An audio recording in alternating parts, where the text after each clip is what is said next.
आयजा के लिए ये बात अब बर्दाश्त से बाहर है कि रोहान अनाया को वापस उस घर में ले गया है। वो कहती है कि सब कुछ मैंने सिर्फ अनाया की खातिर किया और आज वो मुझे अकेला इस हाल में छोड़कर वापस उस घर में चली गई है। आयजा ने अब हर मुमकिन कोशिश कर ली है उस घर में वापस जाने की, लेकिन उसका कोई भी हरबा काम नहीं आता। यहाँ तक कि वो अपने आप को मारने की भी धमकी देती है, लेकिन फिर भी वो असद के सामने काम नहीं करती। असद कहता है कि अगर उसे मरना है तो मर जाए, लेकिन मेरी तरफ से वो भाड़ में जाए, मैं उसे वापस नहीं इस घर में लेकर आऊँगा। यहाँ तक कि वो उसका बैग भी पैक करवा के वापस रोहान के हाथ उसे घर भिजवा देता है। आयजा अपनी मामा से भी बहुत लड़ती है और कहती है कि सब कुछ खराब आपने किया है, अब आप इसको ठीक करेंगी, आप मुझे उस घर में वापस भिजवाएंगी। लेकिन जब वो देखती है कि उसकी मामा भी इस सिलसिले में उसकी कोई मदद नहीं कर रही, तो अब वो फैसला करती है कि ऐसा बड़ा प्लान किया जाए जिससे खुद ही इमोशनल हो के असद उसे ना सिर्फ उस घर में लेके जाए बल्कि वही इज्जत मकाम और मर्तबा दोबारा उसे दे जो उसका पहले उस घर में था। असद बहुत दुखी और उदास है। वो कहता है कि मैं ऐसा सोच भी नहीं सकता था कि आयजा जैसी लड़की इस तरह की हरकतें करेगी। मेरा घर बर्बाद करने वाली वही है। मैंने उसे कितनी उम्मीदें लगाई थी, लेकिन उसने मुझे बुरी तरह से तोड़ दिया है।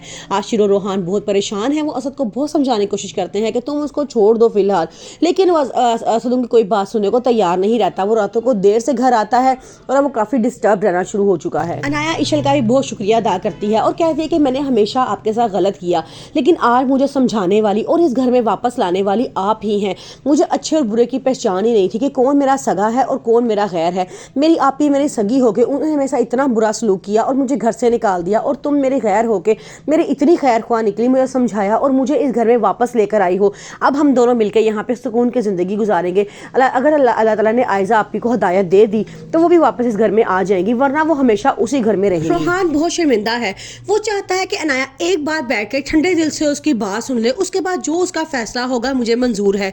इस मकसद के लिए वो अनाया के घर जाता है और जाके उससे कहता है कि आंटी मैं एक दफ़ा अनाया से मिलना चाहता हूँ। आंटी कहती है जब तक वो तुम्हारे निकाह में है मुझे उसे तुमसे मिलने का कोई प्रॉब्लम नहीं है। फिर वो कहता है ठीक है। वो सीधा अनाया के पास जाता है, उसे मनाने की बहुत कोशिश करता है, लेकिन अब इस बार अनाया जिद पे अड़ गई है।